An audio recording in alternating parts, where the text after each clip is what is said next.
সবাইকে জানাই রক্তিম লাল গোলাপ শুভেচ্ছা।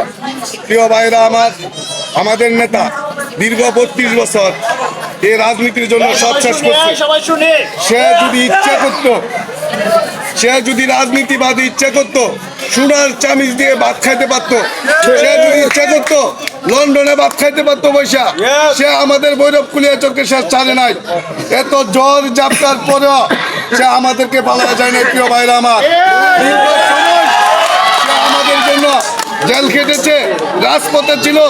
এত আন্দোলন সংগ্রামের পর সে আমাদের ভৈরব কুলিয়া চোখে কোনোদিন, প্রিয় ভাইরা আমার, ছেড়ে যায় নাই।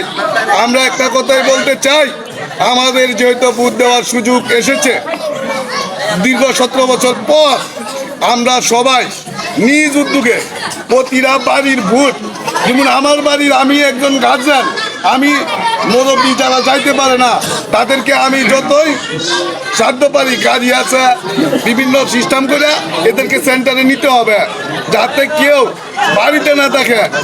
এবং প্রত্যেকটা বাড়িতে সবাই মনে করবেন যে আমি একজন বিএনপির কর্মী এবং আমি শরীফুল আলম ভাইয়ের ভোটার, এ চিন্তা করে আমাদের কোনো একটা ভোট যাতে ঘরে না থাকে, এই আশাবাদ ব্যক্ত করে আমার বক্তব্য এখানে শেষ করলাম।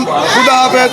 বাংলাদেশ শহীদ অমর হোক, দেশ নেত্রী বেগম খালেদা জিয়া অমর হোক, তারেক রহমান জিন্দাবাদ, বাংলাদেশ জাতীয়তাবাদী স্বেচ্ছাসেবক দল জিন্দাবাদ। সবাইকে ধন্যবাদ।